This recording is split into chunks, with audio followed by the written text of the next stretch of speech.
Hello everyone.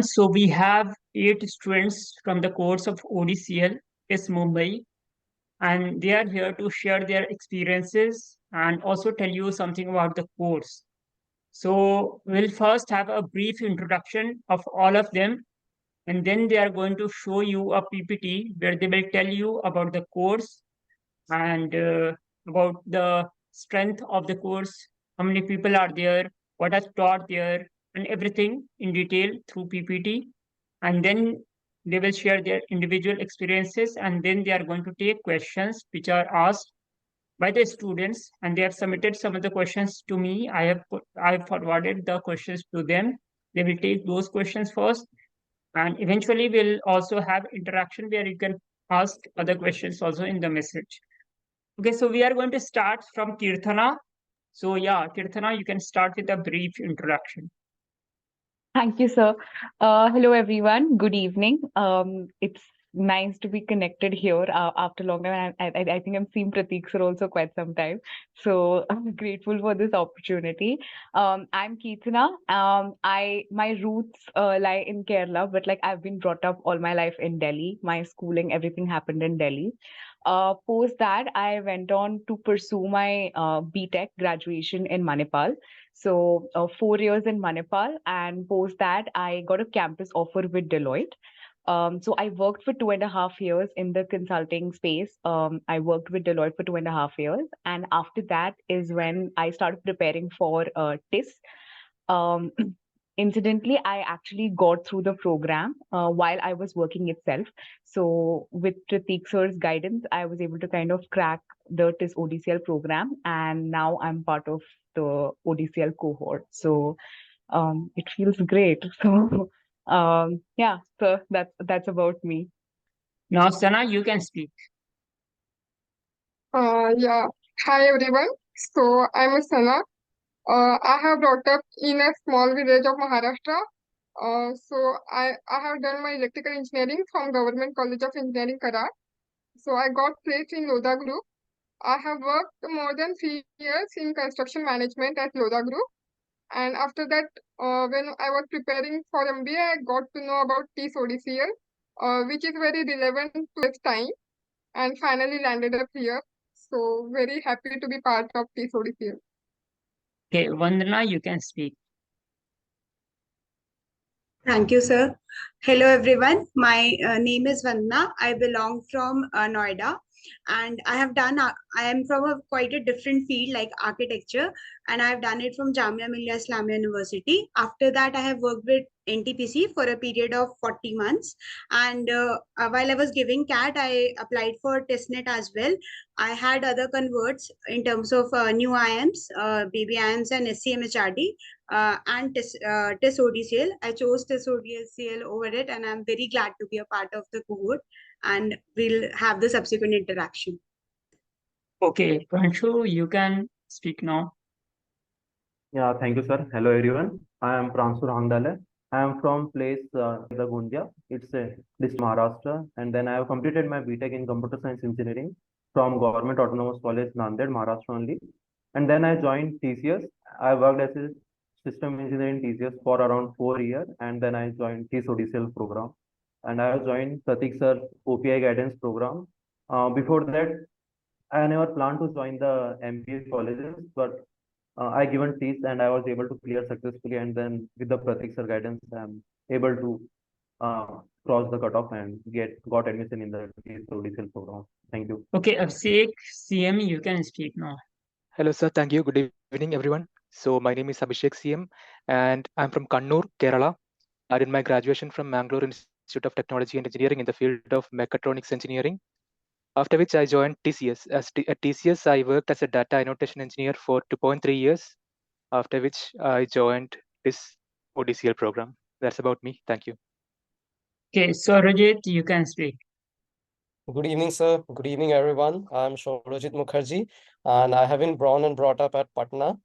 I did my BTech in electrical engineering from NIT Durgapur. Post that, I was placed at PwC India, and I was working as an ERP consultant there. During my stay there only, I developed a keen interest in change and change management. So therein I stumbled upon TIS ODCL. Thereafter, I gave TIS NET, and I'm part of the TIS ODCL cohort now, and it feels great to connect the dots backwards. Thank you, sir. Okay, Shivam, you can speak. Yeah, good evening, everyone. Good evening, sir. And thank you so much, sir, for this opportunity. It feels good to be on this side of the table. And so I am Shivam Khare, and I come from Jabalpur, Madhya Pradesh. I've done my graduation in electronics and telecommunication engineering from Government Engineering College, Jabalpur. And post that, I prepared for civil services examination and also worked as a mentor and content creation associate. And I have been associated with Prateek sir and Ignited IAS for about 1.5 years from now. And now I'm a part of the TIS ODCL cohort. Chirag, you can speak now. Hello, sir. Hello, everyone. My name is Chirag Desai, and I am from Mumbai. I have done my graduation in mechanical engineering, and post that, I've joined an organization as a sales and marketing engineer. I joined there as a GET. I have a total work ex of around 7 years in the sales and marketing function. And post that, I decided to pursue my MBA. It was then when I decided that I should go for MA course in ODCL from TIS. And yeah, currently I'm pursuing my ODCL from TIS. So hello everyone. So we are 8 of us from the TIS ODCL course. So ODCL is the only of its kind course in management that gives management degree in organization development and change management across Asia. So, and it's a new course in TIS, and it's growing at a fast rate at School of Management and Labor Studies at TIS itself. So at present, we have a batch strength of 42 students with a gender diversity of around 30%. That's good, quite good. And all of us coming from various backgrounds such as engineering, of course, some of us are from IITs and NITs as well, from commerce, from humanities, as well as general sciences. And each of us have a minimum experience of 2 years that's mandated by the course guidelines. And we have worked across multiple industries, starting from consulting to manufacturing to pharma to government PSUs like IUCL and NTPC.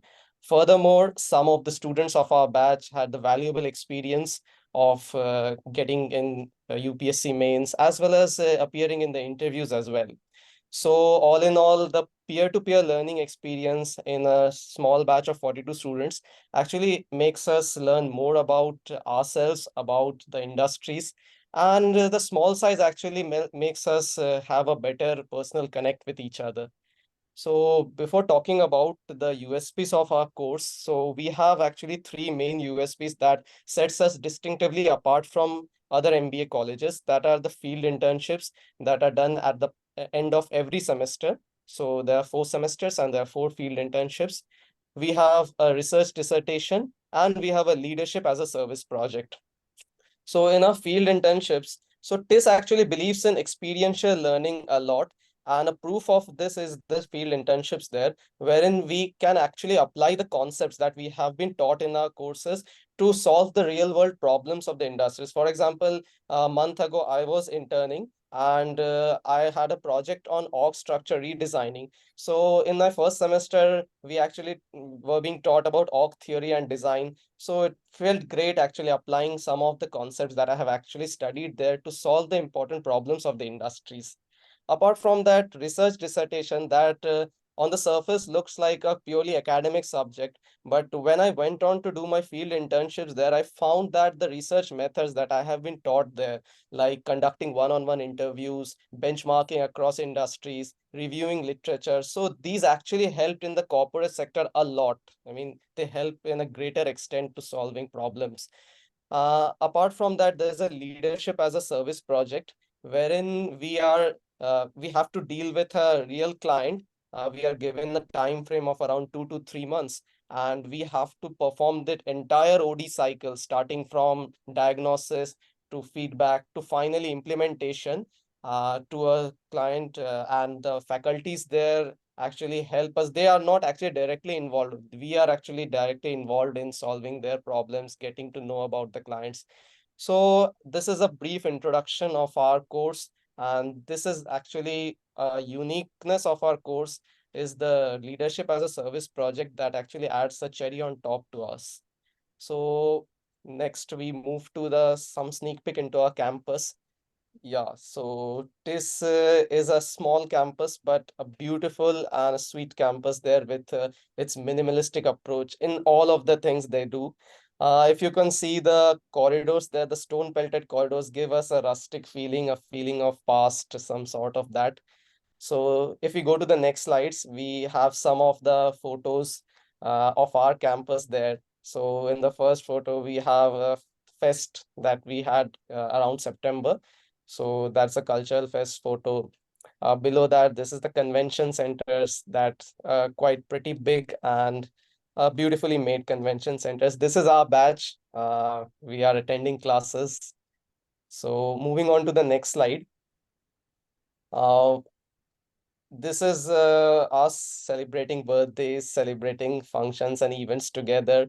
And this is the most happening place inside the campus, this known as Quadrangle. And I have actually seen people engaged in different forms of even entertainment, arts, and even music at late at 2 a.m. in the morning. So yeah, this is the actual happening place in our TIS campus. Along with that, TIS has a vibrant aura of its greenery, lush greeneries, and you'll find cats, dogs, monkeys everywhere. So in between the classes, it feels much like a nature walk. So in all, I can say that this campus is lively, it's vibrant, as well as inclusive in all of its aspect. So we move to the next slide. Thanks, Geeta, Sharajit. So, moving on, like I think whenever we pick a certain course, we'd want to know like how is it relevant today, right? Like what are its future prospects? So I'm just gonna briefly talk about like why ODCL, why should you pick the course in the first place? Um, you can see here, like we're living in a VUCA world. I'm sure this is like a buzzword which has come post-pandemic because that's how like the workplace has changed over time post-COVID. The volatility, the uncertainty, the complexity, the ambiguity, which is being introduced, is something that businesses need to constantly adapt with. And we've seen that in the first place, like because businesses that are not able to kind of adapt, be agile enough, be proactive in their response to change, have kind of perished. So that's where the change piece of the ODCL course really comes handy because today, as even HR managers, they need to go beyond their regular portfolio of responsibilities to really align the business goals along with the individual goals of employees. So that's where like the change piece comes into the picture, and very closely tied is organization development, the OD part of it. As an OD practitioner, one of the like advantages or USPs that we'd have is that OD works on like being a long-term intervention. It's like a continuous iterative process which keeps happening to improve like the effectiveness of an organization. So you are constantly part of the organization. You can see how the change is implemented from scratch, like from the beginning, and any process, any structure, how the entire workforce is viewed itself is something that the OD consultant has in their scope. So yeah, as a course, I think ODCL is more relevant in today's changing world, and also like how the business environment is changing. I think as an OD consultant, we'd be more suited to solve their problems, and also the lens of problem solving that we bring because of our curriculum, because the subjects that we study is very different from the typical HR ones. Yeah, so this is a brief overview of the curriculum, the subjects that we have. My friend Shorajit has already spoken about quite extensively about the field immersions, which is a very unique prospect of our course, the leadership as a service. And we also have like the human interaction lab, which we'll be subjected to shortly as well. So one of the reasons why I also like really liked this ODCL over other programs is because this is a very good blend of like social sciences and the management subjects. So you get exposure to studying a lot of like foundation courses, which will build your like social science kind of base here. So a lot of things that Sir would be kind of talking about in his Hindu debriefs is something you'd come across here briefly. Later on is you'll get a flavor of a lot of the management subjects overall in the throughout the 4 semesters. So for example, you can see like in the first semester we have finance. The subsequent semester we do have like operations management, marketing, sales. So all of these subjects are also taught, and along in tandem with the OD subjects that we already have. So like we had like the first semester that we just went through was a very good introduction and insight into what ODCL is, like what the course entails, how behavioral science and change management, OD, all of these kind of piece together. So research methods, like how do we kind of go on, conduct like say focus group discussions in an organization or one-on-one interviews, different ways of reviewing literature, critical thinking and problem solving. I think this is a very hot skill in 21st century, and it's one of the skills that most of the job roles today would have as a prerequisite. And the best part is that it's not just the TIS faculty who teach you, but we also get exposure to outside industry experts who kind of come in as visiting faculty. They also indulge in teaching us the course in a very different way. So it's a very good blend of the kind of knowledge that we get from the in-house faculty, as well as like an overview of what's actually happening in the industry. So organizational behavior, say for example, like in my field immersion that just ended sometime back with Coca-Cola, I was also able to use nudge as one of the behavioral interventions to kind of improve the performance management of the organization. So a lot of learnings which kind of seem that they're just on paper. I mean, they're just very theoretical, but you actually get an opportunity to implement them, to see how they pan out in like practice also through field immersions and leadership as a service. So you'll always get those opportunities. In like when I kind of talk about the curriculum, there are HR related subjects also. Like we have HR systems and processes. We have like human process interventions, organizational change. So these are also some of those subjects which kind of help us get an idea of how the typical, HR courses would also work. So it's a very good overlap, I would say, with the HRM course also. And yeah, of course, the electives are something which are very unconventional. I'd say like coaching, mentoring, art and OD. I think these are very different kind of electives which you won't encounter in other courses. So again, a USP that I wanted to highlight. We can go to the next slide. So talking about the eligibility criteria, right? So how do we get into the course? What are the prerequisites? It's very simple. I think one of the first requirement is that one needs to have like a bachelor's degree of minimum 3 years duration. So it should span 3, 4, 5 years. And as Shorajit said, like we've all come from very different diverse backgrounds. So some of us have like a 3-year bachelor degree, 4-year, 5-year also, like law students also we have. So a minimum 3-year degree, a 3-year bachelor's degree is what you need from a recognized university in any of the discipline. That's the first requisite. The second is that all ODCL students need to have like a minimum of 2 years of professional working experience. So 24 months as of like whenever from the time you complete your bachelor's degree is the expectation that the course has. So 24 months, 2 years before like 1st May 2023. Yeah, and of course, as part of kind of the verification that happens once you kind of clear TISNET, the OPI, and you kind of get a seat in the course, you will need to have adequate documentation at your behest to kind of prove those 24 months. So, and also a lot of people who've interned or like worked with startups or like have their own ventures, been part of family businesses also like have stand a very good chance here. So that's about the eligibility criteria. So yeah, Chirag, you can take over. Thank you, Kirtana. So, after understanding organization development and change management and its relevance in today's world, now let us understand the TISNET exam and the stages that are there in it. Initially, stage 1 is the TISNET exam. The weightage is 50%. So, TISNET exam is a computer-based exam. There are 100 objective type MCQs, and there is no negative marking. This is something very unique about TISNET. And you are given 100 minutes for 100 questions. And there is only single test for multiple programs. As in, you might be knowing that in test there are multiple programs, but you need to apply only for testnet exam, and you will be eligible for all other programs at this. So after clearing the testnet exam, you'll be moving to the next step, that is DAF. So DAF is a detailed application form.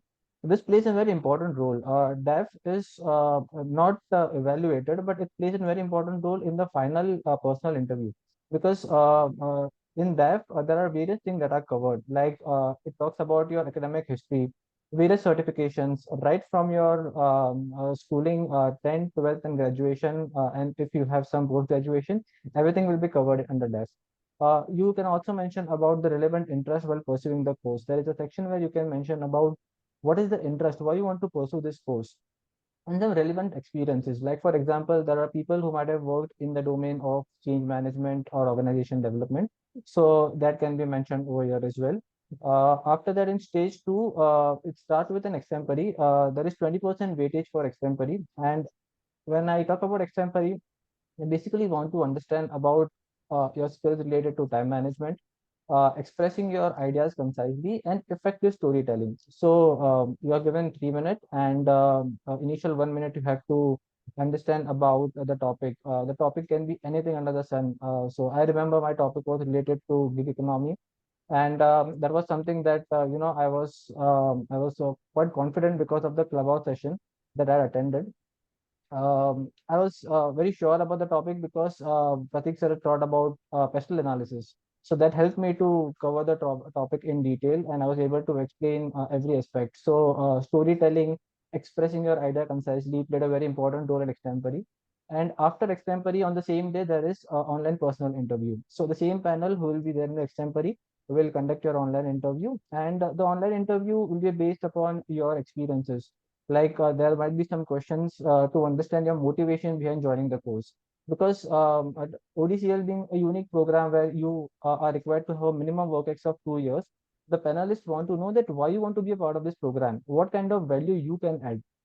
So as already being discussed, there are people who are from engineering, someone from architect, someone has done law. So they want to know that why you want to be a part of the organization development after doing a graduation and having a work ex in that relevant field.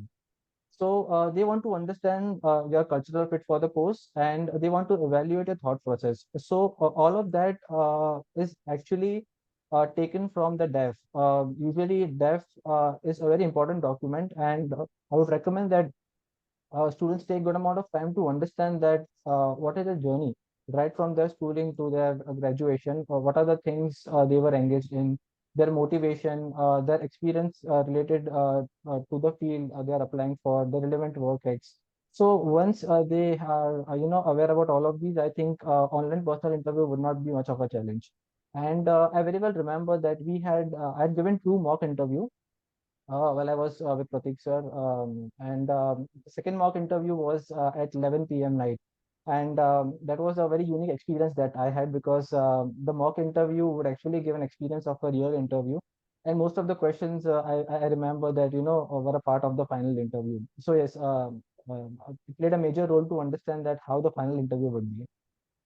Going next, the testnet paper pattern. So the testnet paper pattern would be like 100 question, 100-minute kind of paper, and there is a way, I would say cutoff only for general awareness. There is no cutoff for maths and English. But as we can see that the level of English and maths is up to class 10. So you can expect easy to moderate level of questions in English and maths. And in general awareness, it can be anything, right? From static, you can have current affair and all of that.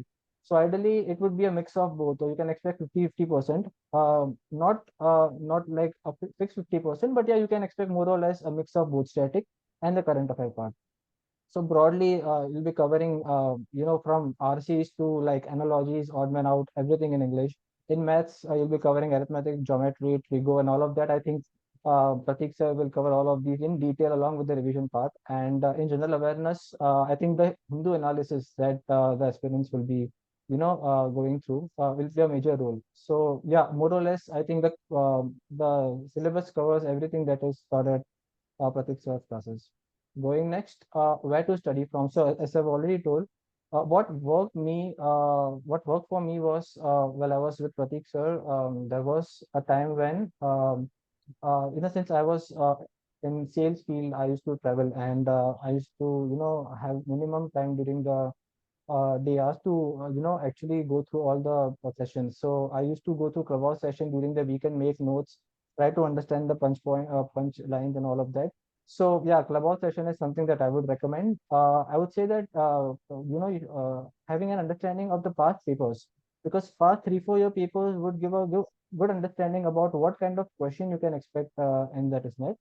Uh, the Hindu analysis is something very important because it will form an opinion about your extempore as well as your personal interview as well, how you handle that. You need to have a reliable source like PIB, and that is a flashcard kind of thing that we had for vocabulary that was very useful.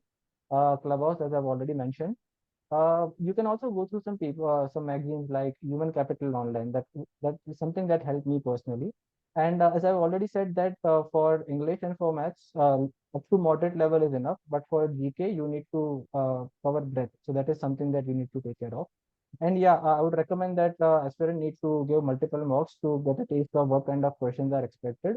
And something that really worked for me was picking the low hanging fruits. Especially, I used to answer the questions which I could give in 45 seconds or 50 seconds, and I would leave the difficult one for the last round. So yeah, that is something that helped me. And I think if you're using the same strategy, it might help you because it is something that you don't miss upon a question at the end of 100 minutes. So after clearing the testnet exam for the online personal interview, there are a few books that test would recommend. There are a list of 5 books, and what helped me personally was the book which was Organization Development: A Practitioner's Guide for OD and HR. So I was able to relate the concept from the book with my experience, and by that I was able to get a clarity about what OD is, what change management is, because being from a sales background, trying to understand OD and change management was a bit of a challenge. But once I was able to relate with my experience, that really helped me. And there were a few important tips and notes that was given by Pratik sir, like different change management models, OD models. That was like very important for me to revise at the end, and it really helped me during the interviews. So yeah, that's it from my side. After the PPT, what we'll have is we'll have a brief, you know, interaction with all of them, where they are going to share their experience, the whole journey of testnet, how they prepared for testnet, and their experiences with me also. They can mix that also, so that it will help you people to better understand how to approach the examination. And after, we'll start with Kirtana and end at Chirag. Chirag has almost spoken, but if he will like to add something, he can add. Okay. And after that, we'll take the questions which I have collected, and you can also ask questions from them. Okay. So we'll start with Kirtana. Thank you, sir. So my journey with Sir and Ignited has been like a roller coaster, more to say.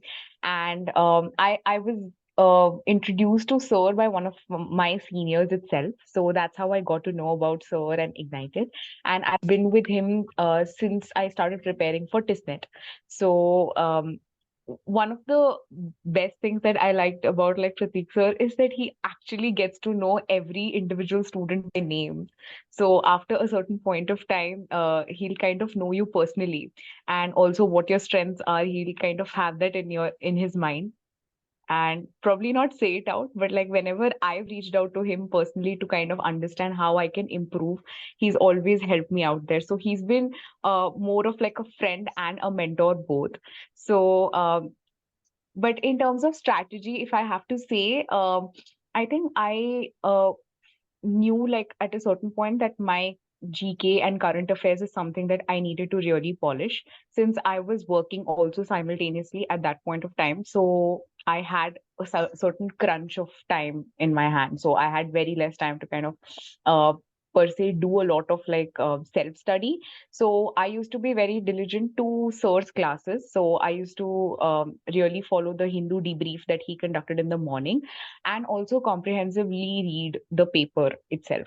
So that really helped me when I was traveling to office or something, that I used to listen to his Hindu sessions in the morning.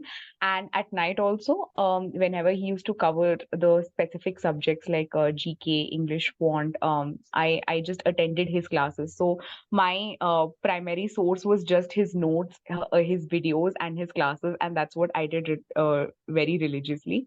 But apart from that, just to stay abreast more of the general knowledge and current affairs, I used to watch Beyond. So they had their 9 p.m. primetime show called Gravitas. So that is something that I used to follow for like world news.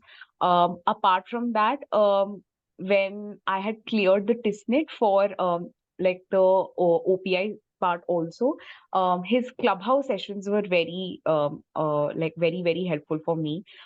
There was this one suggestion that he'd also given. I think he gives this out like in his Hindu sessions, where he says that you could stand in front of the mirror and try practicing for like a minute, time yourself, and then just give yourself like a random topic, talk, speak, practice, and then come to like clubhouse sessions. So that kind of strategy really helped me improve my communication skills and kind of also stay in that time part of delivering.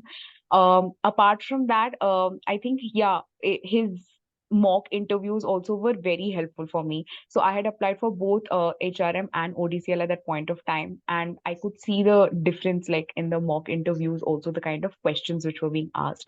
So it felt like a very real experience. So when I actually gave my two interviews, it was very similar to the experience that I had with Prateek sir and the other interview panelists who would come to take my interview. So I personally attribute a lot of what I got through like to TIS ODCL to sir and his guidance. So that's all. That's all the advice that I can give out. Like just follow him blindly and stay So diligent. I think. one good thing with Kirtana was that, as she told, she was very consistent with the class, and there are people who are working. Most of the OD aspirant will be working. So the problem with most of them is that they will complain about paucity of time. I can understand the paucity of time, but if you are consistent, you will have to devote maybe 1 hour to 2 hour per day on a regular basis. So there were some of the students who devoted consistently 2 hours a day, and that was all they did. I took Pratik sir's help for TIS ODCL in OPI. So I like that clubhouse session where like I got opportunity to talk everyone and discuss all relevant topics. Like that is very that prepared me well for OPI, and like for me it was very crucial because I in written test I had only cutoff marks, so I need to do well in OPI. So finally, because of Pratik sir's GK sessions and the clubhouse session helped me, and I did convert it even when I scored cutoff marks. Yeah, so many people have this doubt. So see, the first round, which is testnet round, is a scoring round. You should try to score above the cutoff, maximize your marks. That is your aim. Okay. Don't try just to stick on the cutoff. It is an advantage if you can score above the cutoff. But still, if you are getting a marks on the cutoff, there is a chance that you will make it. There are a lot many people in HRM, in ODCL who have made it to the course and they had marks on the cutoff only. Okay, Vandana, you can speak now. Yes, sir. Thank you, sir. Most of the points have already been covered by my friend Kirtana and Sana. So I'll try adding from there.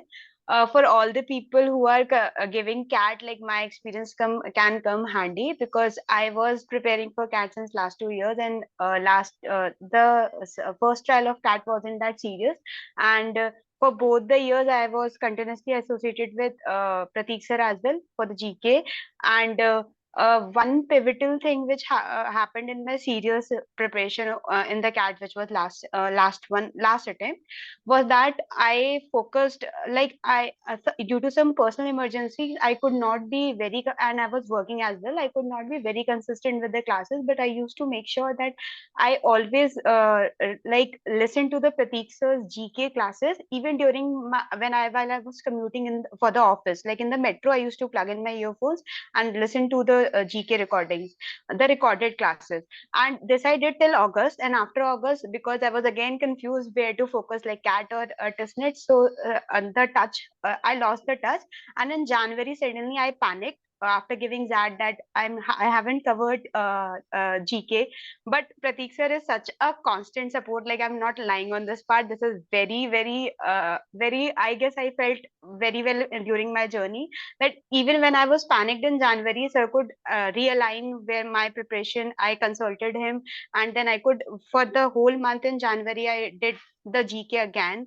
And believe me, if you're consistent with sir, and even if you're not, then also in 1 month, maybe if you have panicked, sir will be able to help you out from there. So he has navigated me through a lot of situations. And also from my various converts, like even in my converts of IIMs and SCMHRD's interview, sir has been a support. My last minute planning situations were also handled by sir. I remember I had called him late in night before my SCMHRD interview, and he gave me certain advices which played out very well in the interview.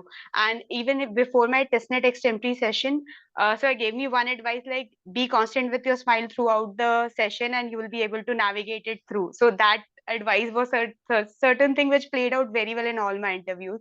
So it's all because of, like, the interview sessions are all because of sir. And if you have Pratik sir, things will be very well pan out for you. Okay, so now Pranshu, you can speak. Yeah, thank you, sir. So first of all, so after only TCNET result, I came across the Pratik Prasan sir Guidance Academy, and before that, I never thought to join the MBA colleges and similar colleges. So I don't had any knowledge of like how the MBA interview used to happen and what approach should uh, should be in the MBA interviews or the TCNET interviews. So I joined a Pratik sir class on the 1st of April, and then I was very consistent in the first month. My interview was on the 29th April, and I didn't miss any of the Pratik sir class. And from morning class to evening clubhouse session and late night classes also, I attended very regularly, and it helped me during my interview and to get the knowledge uh, about the TISNET, about the TIS ODCL program. Before that, I didn't explore TIS ODCL program much, but when I was attending the Pratik sir classes, so I learned so many things from the Pratik sir and also from the so many other students when I was participating in the clubhouse. So it helped me to improve my communication skills and also other people like who were in the class for a long time. So they had very good knowledge. So I also used to note pro point from them, like how they used to speak and what point they put in the extempore. So it also helped me in my final OPI round. I completely spoke for the 3 minutes during my final TISNET OPI. And I think in the interview also, I didn't stumbled and I didn't feel uncomfortable in any questions. I was very comfortable to answer uh, different types of questions, and also I was not aware of three things, and Pratik sir also guided me like how we can handle the questions which we are not aware of. So the Pratik sir guidance helped me. I just had a 1 month meeting with the Pratik sir, but it helped me in the TISNET journey, and I finally able to crack the TISNET ODCL program. Okay, Thank you, Abhishek, you sir. can speak now. Yes, sir. So my story is a bit different because I came to know about Ignited IAS through Quora, after which I contacted Pratik sir. But due to my work-related commitments, I was not able to actually join many of these live classes. So what I did was actually at night before sleeping, I would listen repeatedly to these recorded videos. So the peculiarity of these videos is that, like, compared to notes, videos are like conversations or discussions. So it is easier for me to recollect information from these videos. So for me, these videos were a game changer for me. And when it comes to extempore round as well, like did not prepare too much for extempore. Like daily listening to these videos were enough for me to actually prepare for extempore because Pratik sir actually covers almost all topics in his daily videos.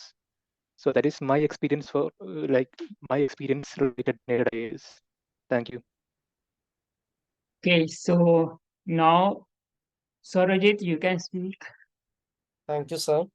So I actually came to know about Pratik sir in the month of March, and when I cleared the TISNET, that time I did not have many colleges, good colleges convert, and I was particularly interested for ODCL only.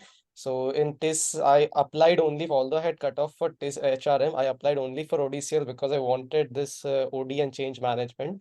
So for that purpose, I was very tensed in the beginning, like, sir, I want to convert this because I don't have any much options at hand. So yeah, so in the extempore thing, I actually tried to attend all the classes live only because live classes, I could actually make notes of it and then I can revise it in a later time. So it actually saved some of my time. And while for the extempore round, sir's general awareness classes came too handy for me.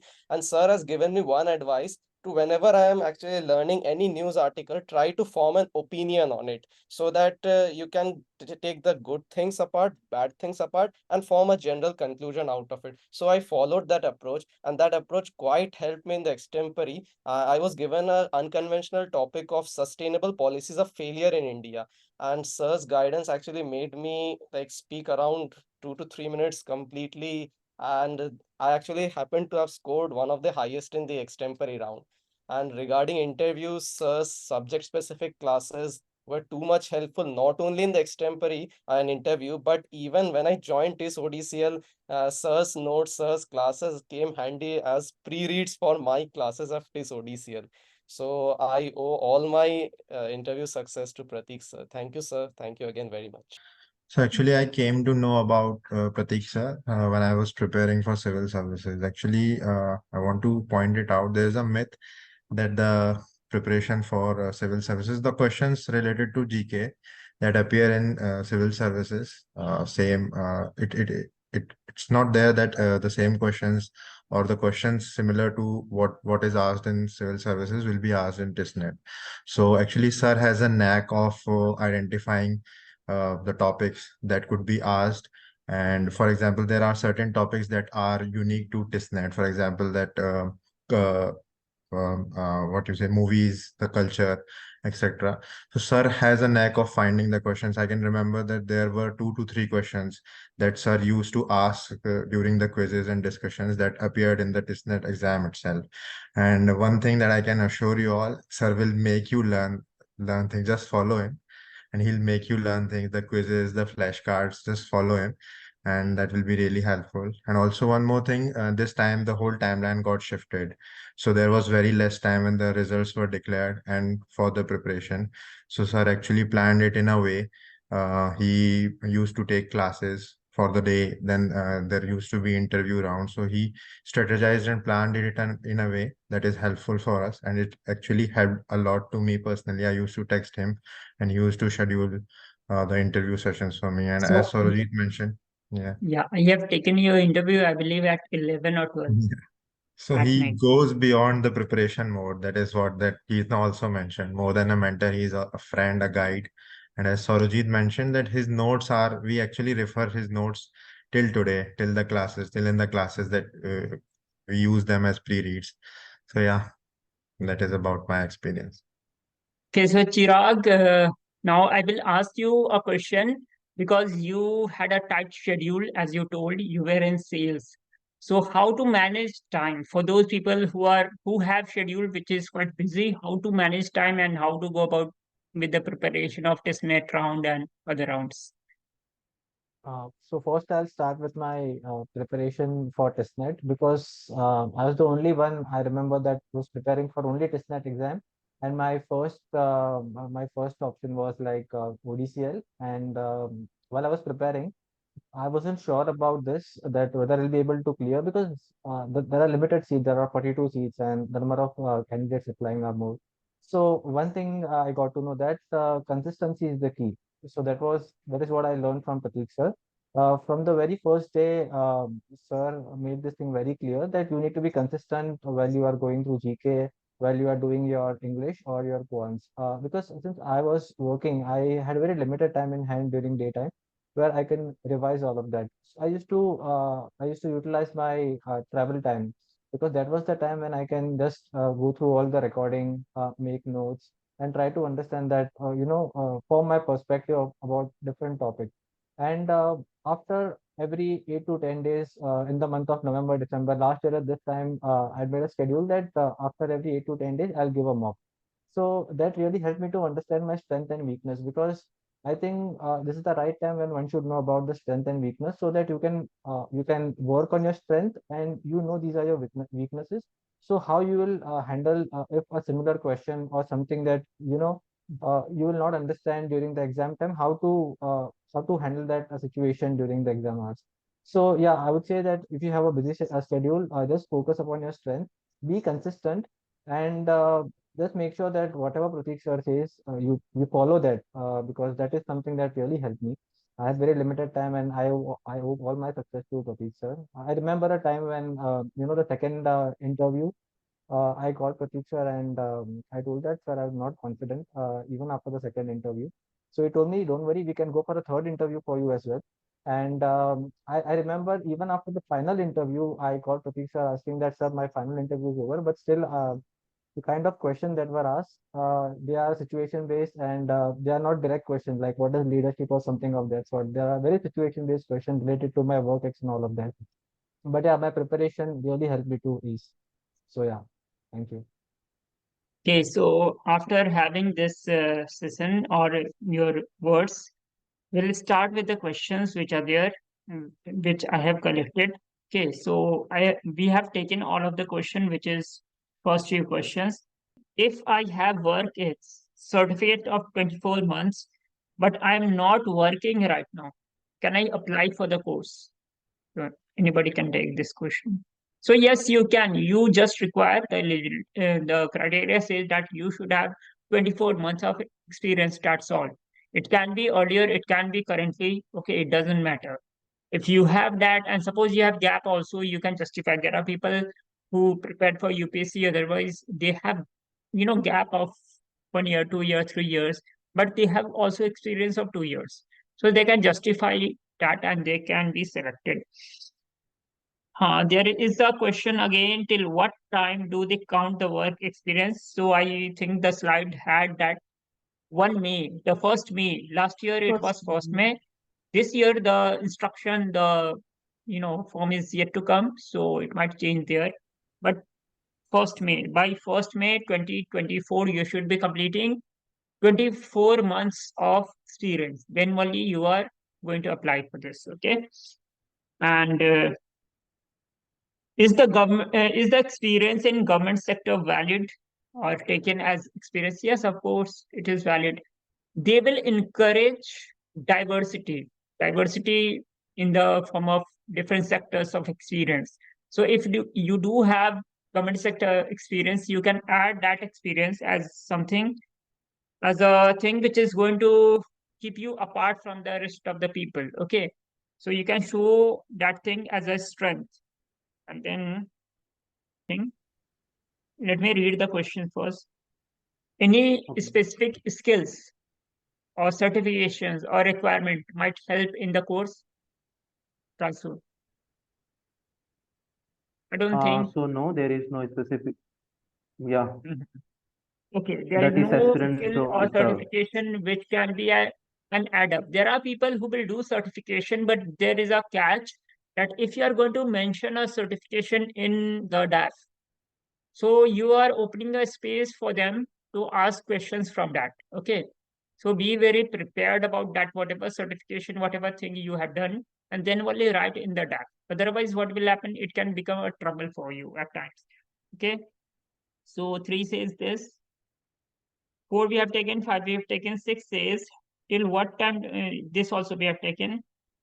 And 8 says why experiences are required, because see, whatever I have known so far is OD, as Kirtana was rightly saying, OD is a continuous process for applying OD. are doing a diagnosis of a problem, okay, for change management or something, you will first have to understand the setup, how organization works or functions. You will have to see into it. You will have to better understand. You cannot be an outsider altogether and come to change the organization. You must be from the ecosystem only, and then only you can reform that ecosystem. It is not that you are from outside and you are coming to a ecosystem, you are reforming that. And that is, I believe, one of the criteria why they have kept 2 years of experience. Then stream diversity age, we have already talked. We have people from architecture also, we have people from mechanical engineering also, IT also, other. So there is diversity and there is age diversity also, I believe.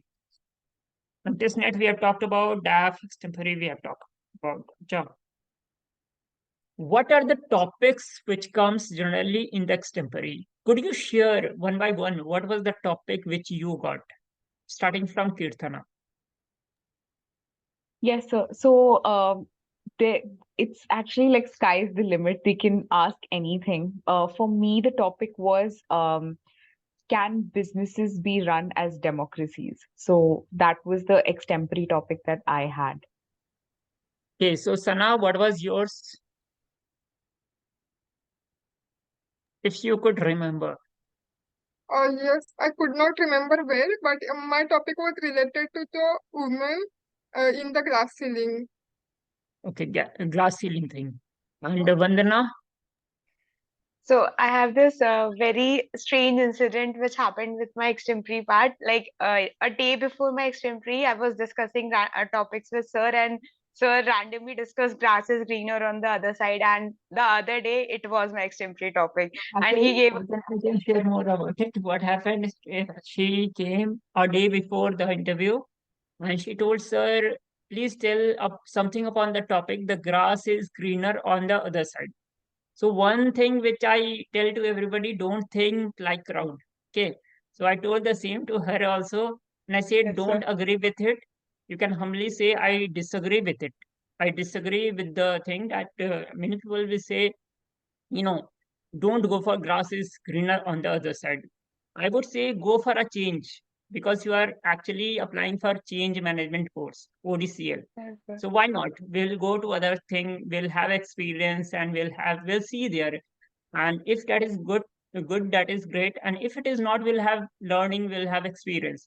So that, open to new ideas, open to new thought is something what you require when you are applying for a course like this. So you cannot think like a crowd and be selected also. So both cannot happen. Yeah. Yes, sir. So now Pranshu, you can speak. Yes, sir, my topic was virtual reality in education is redundant. So my approach was also like I was not completely agree with this topic, and I speak against this topic for 2 minutes 30 seconds. And in the last, I said like, yeah, at one time it may become the redundant when your technologies will come. Okay, so Abhishek, you can speak now. Yes, sir. My topic was related to my background itself. It was related to something related to AI. Is AI good or bad? So actually, I took a neutral stance for that. Like if we use it in a proper way, it is good, or else it is bad. It can be used like a tool. So that is what I said about Yeah. it. It is a technology, it is a tool, it is use neutral. It is upon Yeah, us, the humans, how we are going yes, to use it as a facilitator or as something which is going to disrupt our, thing. yes, sir. Now come to Sarojit. Sarojit has already told, but still. Yeah, as I've already told, my topic was a little unconventional. That's sustainable policies that are failure in India. So as I've told that if and my advice to all of you that whenever you're going through any news articles, any new general awareness, try to form a balanced opinion. Try to write down the positive, negatives, and then form a conclusion. Don't like it's a better choice because in the extempore it may come the other way around. So it's actually becomes handy. And one more thing is that for any leadership role, you cannot be biased. You can be biased in your personal opinion, but while you are behaving as a leader, you have to take into consideration every stakeholder and every point of view. and then only you can make a correct decision. And that is why you are getting an opportunity to reflect this quality of yours in front of the panel through extempore. So that is why there should be a balanced approach and not a biased approach. Now, Shivam, you can speak. Yes, sir, I was trying to remember my topic, but I couldn't. But it was something on the lines of AI and whether AI can replace the humans or not. Something on these lines that I can remember. Okay, fine. Chirag. So, sir, my topic was related to gig economy, and I very well remember that I used a pastel approach to understand and speak about different perspective related to the topic. And yeah, one more thing I would like to add here that after you get the first topic, and if you're not aware about what to speak and all of that, you can request for a second topic. In that case, the panelist would be kind enough to give you a second topic, and then you can form your opinion on it. This is very important because I can remember one student of mine, actually, she got a topic in Odcl interview as art in Odcl. Art, she was a painter, by the way. She had written that in her DAF.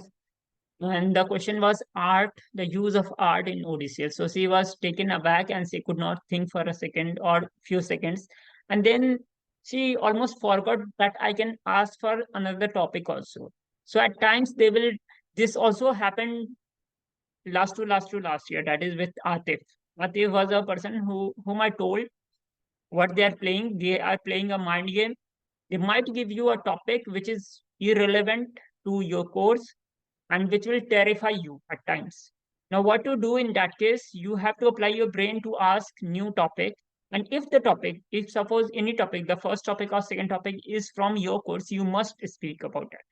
If you're not speaking about a topic which is from your course, that will show you in a very negative way that you have not done your homework. And suppose they are asking you to speak on animal rights, then it is okay to ask for new topic because nobody is expecting you to know about animal rights, but everybody is expecting you to know something about diversity or change management, things like that. So that is why selection of topic is also a part of the decision you will take in the interview. Okay, so that is equally important. Now there is a question which is, what is HR and OD difference? Yes, sir, I can take it. So, in terms of like the major difference between OD and HR, so as mentioned, like OD as an OD consultant, so I'll talk about like in terms of the role that we'll get. So, as an OD consultant, you'll be associated with the organization for a longer time because the expectation is that because it is a continuous process, that is why you are required to diagnose the entire problem on your own. You are supposed to think of the possible solutions, the recommendations that you can give to solve those problems. And that's why you need to see how the organization has changed, their business vision has changed, their strategy has changed over a certain period of time. Whereas HR would typically mean like just managing the people side of things on a day-to-day basis. So I will be say looking into an individual's like human capital needs on a daily basis, say their compensation, their rewards, their learning needs, how they're performing. So all of those would typically entail the HR side of things. So it's very closely tied to just the people side of things. But in OD, you will get to interact with people, you will get to collaborate with people, and at the same time, you'll also be able to come up with a different problem solving approach of using your behavioral sciences to really solve that problem. So that is one difference that I can highlight. The second thing is that as an OD consultant, you can see the development happening over a certain timeline, which may not be in terms of like what an HR manager or like an HR consultant would be able to see. So you can see your own solution being implemented over a certain timeline, over a certain definite timeline, which may not be the case in HR. So, and yeah, there is a significant overlap of what an OD consultant does with sometimes like there could be an overlap in what like an OD consultant does and an HR consultant does, and the skill sets that we have, the kind of subjects that we are exposed to equip us to handle those side of things also, which may not be the case if it's an HR consultant. So they may not know a lot of OD things. Although today, with the changing business scenario, I think even HR consultants are expected to have some idea of organization development and the initiatives which are done. But in terms of skill set, I think an OD consultant is more equipped. So that's one of the major differences that you can think of when you probably graduate. So in terms of the role that you pick up. Okay, so one more thing I want to add here, that I will be sharing the different links of ODCL groups, their LinkedIn page and other things, okay, below the video. So you can click to those links, you can go there, and there you will find the latest information from ODCL group. For example, they have something called Summer Saga, where they are, sharing their experiences of summer internship. So from there, you can get to know what type of role is, available to them and other things. And apart from that, there are people who are asking questions in the comment box. So some of the important questions: does paramedical degree and clinical experience become irrelevant? Suppose somebody has a degree in paramedical or medical field, will it count as experience, because that is not technical experience, so to say? So I like to take this up. Like currently in our batch, we don't have people from the medical background, but as this institute encourages diversity a lot. So, and I am an architect myself, so we have another architect in our class.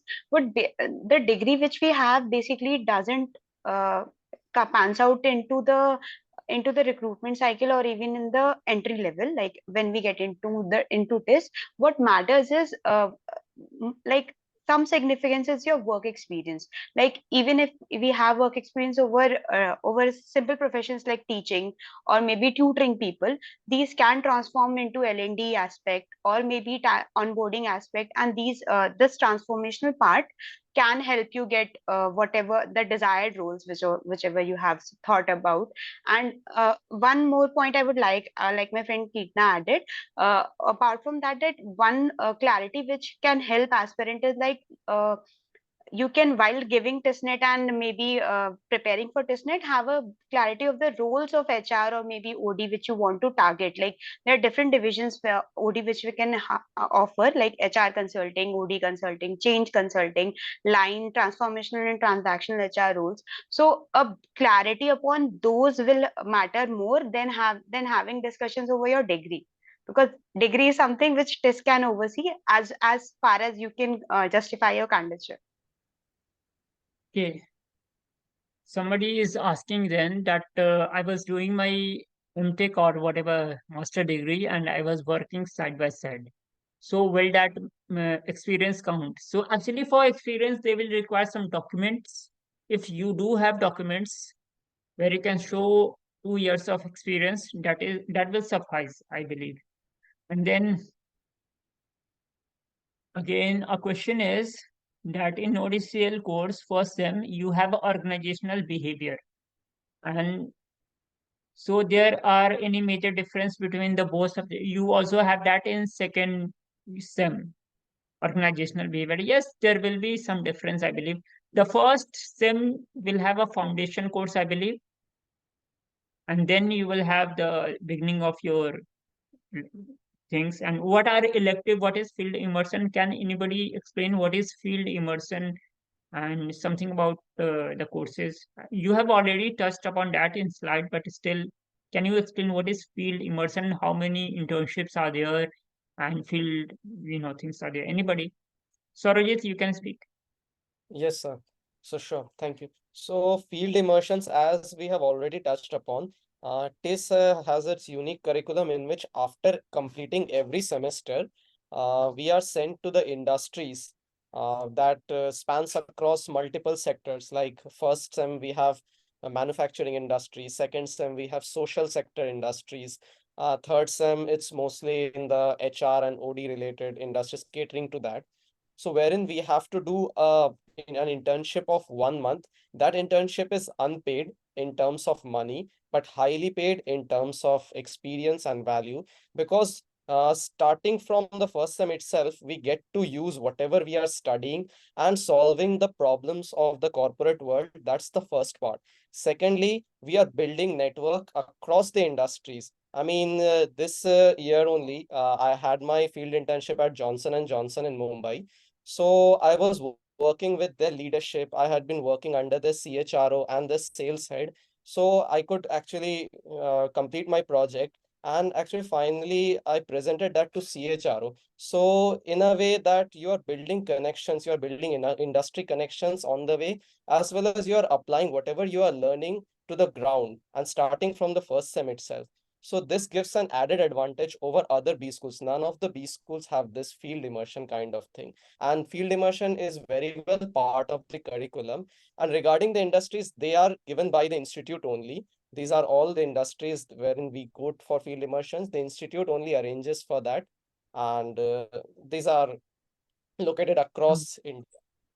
Yes, so just adding to the question that was asked. So OD actually provides us much like a tool or a lens to see the entire system from a holistic view. Suppose you are solving a problem related to one function or one department, OD actually gives you the insights to look into the problem from various other angles as well as look at the behavioral aspects of the problem, the people, because any problem, any issue that arises that has this people impact, the behavioral impact. So these are the two things that we study OD very much. And these tools come handy to us while solving problems across our field internships and in everywhere, I think, in our corporate lives, also in our past experiences, also we have come across. Okay, Shivam, would you like to add something? Yeah, sir. Actually, I just wanted to add one thing that in the leadership as service project that we mentioned in the previous slides, so we are given a chance to work as a consultant, and we provide solutions and we enable the client to come up with the solutions. So applying the concepts of the OD, these are the part of the internship, the subsequent internships that we'll be doing in the coming years. So actually it's a long process, and it keeps on happening over the period of time. So we get the opportunity to do that in the second semester in the leadership as service project. Okay, Chirag, you can speak. Uh, Thank you, sir. So adding to what Shom has already said, I would like to say that during the field internship, one thing that I noticed was that based on what I have learned in the first semester, I try to align the organization strategy, structure, the business processes, and how everything fits into one. So as an OD consultant, the vision is on the part, but we try to understand the whole. So that is what the OD model talks about, because there are different OD models that are there, and we try to understand that how the external environment, create an impact on the organization, and what are the changes that are there, that how the changes are done internally Response to and those changes. How respond to to the respond changes. to those Correct, changes. correct. Okay. Yes. Okay, Kirtana, you can speak now.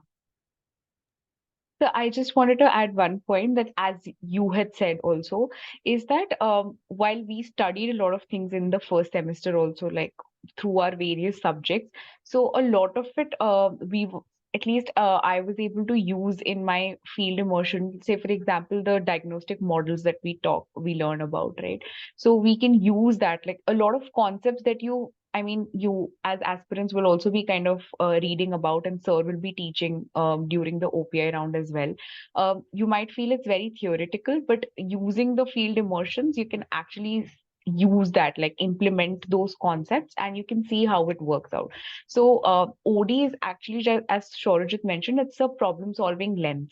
So it can just be used to view the problem in a different way, and it focuses more on the diagnosis part of it. And the second thing is that because we come with a work experience also, I was tangibly able to see like how I was able to leverage my previous work ex also here, even while studying the subject, while doing our assignments and everything, and also in the field immersion. So that is also something very handy. So yeah, that's what I wanted to add it.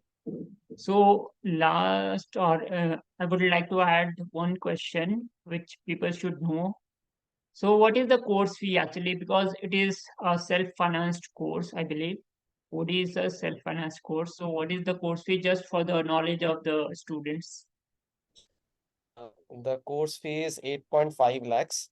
That includes the entire course fee. Apart from that, since this is a self-finance course, so the accommodation facilities or the hostel facilities, they are itself limited in TIS because it's a short campus. For ODCL, the accommodation facilities are not provided, so that's self-arranged by all of us. So for our batch, the course fees is 8.5 lakhs. Okay, so it is 8.5 lakh. And apart from that, I also want to say to the aspirant that TIS has a very good library, and there is something called human interaction lab also, I believe. Okay, there. So you will come to know what is human interaction lab and how to go about it. And there is also a library which is quite resourceful. You can utilize it quite better. Okay, whatever I have come across. Now tell me about something about campus life. So anybody can take this. How is the campus, and is there any fest which happens or something? Vandana, you can take. Yes, sir. Thank you. So a lot of fests go on. Like this is known for its cultural value, and a lot of cultural and ethnic fests happen over here. This is one thing which you will not find in other B schools. Like you will have shows and you will have concerts, but you will not find rooted events of like it's happening in TIS. But I'll like to add, like, as being a part of School of Management, you definitely won't get time to be a part of any of these. But if you can take out time from your busy schedule, you have everything on campus. Regarding the same things, I want to say that once people go there and they settle down after some months, the schedule which is there is quite hectic, and you will have so many presentations, you Definitely. will have so many work to do, and then examination will be there. So you will have to, it is not that it is a finishing line. ODCL selection is not a finishing line, rather it is a starting point, and from there your journey will start, and you'll have to keep the pace of it with you, keep the pace and keep adding skills and values to your profile, so that at the end you are a better person for whatever organization you are going to work. So that is also a thing. And then there was a small thing. Sir, I So would like to have a question. Do you want me to type or I can just ask? you can ask. No issue. Sure. So I just so first of all, thanks a lot for this enlightening session. I just had a question. So when we go for the personal interview, apart from the the how do we relate the our experience to the course, what all other discussions do we have in the interview? Do they check us on more on the general awareness topics or anything of that? Is that focused or how is it? So this actually depends on the panelist and this very subjective in nature. I can also share my experience. My interview had three parameters. Firstly, they asked me about Bihar. What are the various good things? Mention any three or four good things that you see in Bihar and how Bihar is developing. So it's a general awareness section. Secondly, they asked me about the book. What are the new things that you learned in the book, and what are the key things that you want to mention to us? This was this related to book. And third aspect was they asked me to apply some they gave me two not only case studies, these are caselets, and they asked me to apply OD principles, OD interventions into those situations. So for one, I remember is that suppose in the Indian Railways, the gender diversity is very low. So you are hired as an OD consultant. What would you do to increase the gender diversity among the Indian Railways? How would you convince the leadership, and what are the step-by-step procedure? So I did it by starting from the diagnosis to feedback and finally to some human resource interventions. So this is the way I answered it. So for my case, these were on three aspects: general awareness related to book, and third was a little caselet, which based on the OD theories and OD principles. Okay, Sorojit, just one follow-up question. When we spoke about Bihar, is it like you are somewhere related to Bihar? I mean, you have studied Yeah, there or you are brought up I there? actually, yeah, I mentioned it in the first only. I'm from Bihar only, so that's why Okay, they got asked it. me to so Sorry, actually, I sorry, I would like missed to it. add here. So what has happened during that time only? this menstrual leave was given to Kerala, okay, university student in Kerala. So what happened? Bihar was the first state to give period leave to women, and that is why Bihar was also in news back then. So might be they wanted to listen that part, maybe that also. And Sarojit, because he is from Bihar, we had a good discussion about the problems of Bihar and the solutions also. So he was quite aware of it, and he spoke quite well. He also have a video of that. Now coming to Kirtana, and then Sana will speak. Kirtana. Yes, sir. Adding to what Shorijit said, mine was also on similar lines. But I think for me, how it panned out is that I had three panelists in front of me, and this is an experience that I'm telling like from two interviews that I had clubbed together. So three panelists each. The first panelist asked me like about my work experience, and specifically like because I'd worked in the DEI sector, so they were more interested in what was the exact project that I did and what are the current like ground implementations that have happened at the moment. So they wanted to listen about that. The second was around it was like a rapid fire general knowledge quiz where I was asked multiple questions in a row, like who's the CAG of India, and like who's the current vice president, where the I think at that point of time there was a lot of issues related to like the Arunachal Pradesh Doklam, China related, a lot of tensions were happening. So they wanted to ask me around that. So there was a continuous string of questions just around general knowledge. They were one word answers also, and then there were like one sentence answers also. So I had that kind of an experience. The third one is where I was asked about why ODCL and why this course. There was a long discussion around that also. Like they were kind of drilling me down to see like why do I want to get into the course? Like why did I leave such a good job? I was doing well there. So what is the main drive behind joining the course? And the last one again, I also had like a small case which was presented to me around like blue collar workforce management. So I was asked to apply, like there was some conflict going on, like where they were on a strike and the company was also kind of locked out. So they wanted to resolve it. So what kind of interventions would I use to resolve the conflict? So mine was predominantly based on these four segments. So that's all I want to talk about. Okay, Sana, you can speak now. Yeah, so similar to Kirtana, my whole interview was related to my work experience. So I have worked in construction management and it was field work. So they asked me some questions, like they have given some situations because I have worked with blue collar workers.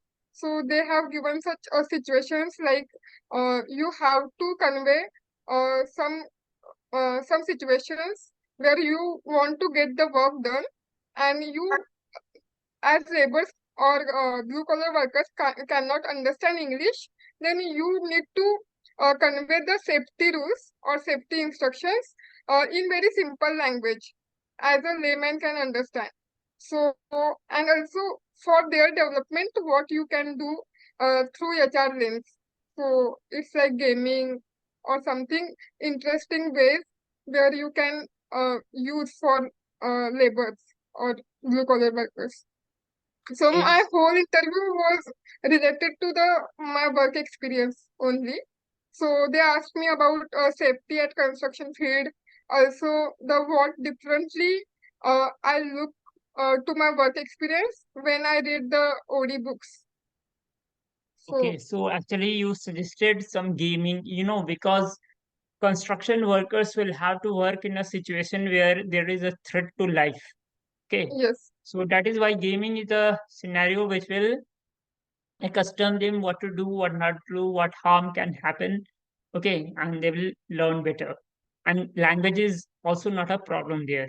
Now there is a question: will they ask technical questions from graduation? So anybody who got technical questions from their graduation subject, they can raise their hand and I will ask them to speak.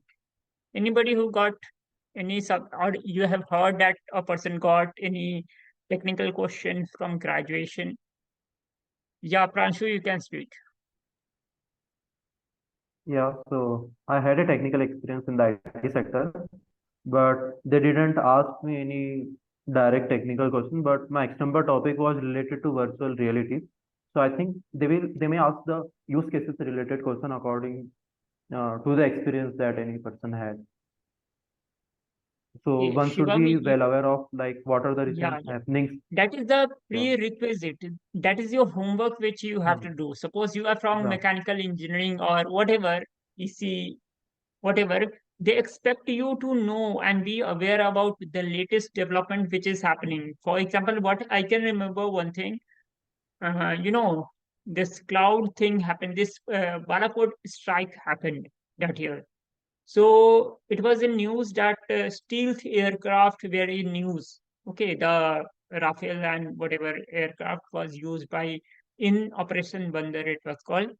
So the question was, does the cloud help the aircraft to, to become invisible to the enemy? This was the question. If not, how not? Okay, this was the question. So there, how the stealth technology works. So as an engineer, you are required to have such knowledge. What I can also recall from my experience of guiding students for so long is there was a student from biotech field. Okay, and after that she was having experience in HR, and when she sat for the interview, they asked questions from biotech, the basic biotechnology questions. So don't think that they will not touch upon your graduation. They can go back to graduation thing and they can ask questions. When come to Shivam, you can speak. Exactly, sir. I just wanted to add that the interview is mostly around the DAF.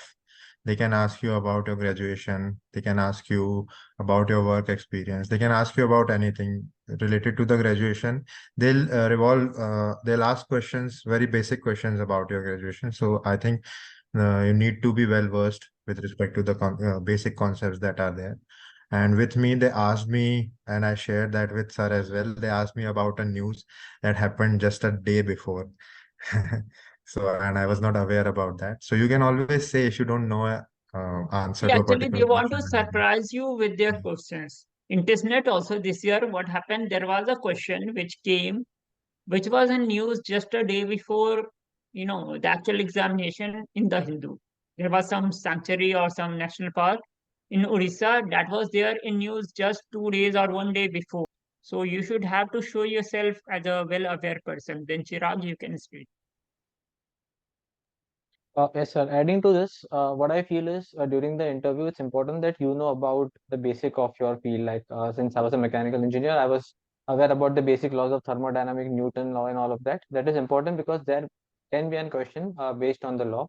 At the same time, since we have a minimum of 2 years of work X, most of the question will be related to work X and DEF. So I think the work X is something that will help us to have questions related to DEF only. But here, WorkX is more important in ODCS, and it is quite understood WorkX is important. They have the criteria that 2 years of WorkX is required. But at times, I have felt that for some of the interviews which I have known about in HR or ODCL mixed, I'm saying, suppose you have a degree in chemical engineering, it might happen all the questions they will ask will be from chemical engineering, and they will be selecting you also. Rehan was a student of mine. He was, super senior of this batch. So he was in the HR, by the way. And he got all the questions from chemistry, okay, all the questions. Hardly he got any question from hobby, from the place he was from, and from HR field. Okay, from trade unions and labor laws, no question was there, and still he got selected. Okay, so you have to show yourself that you are a good student. You were a good student, and you are a good student, and you will be a good student, and that you can show by answering those questions.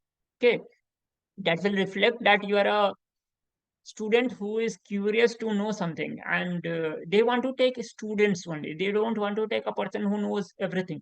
Okay, so try to present yourself as a student.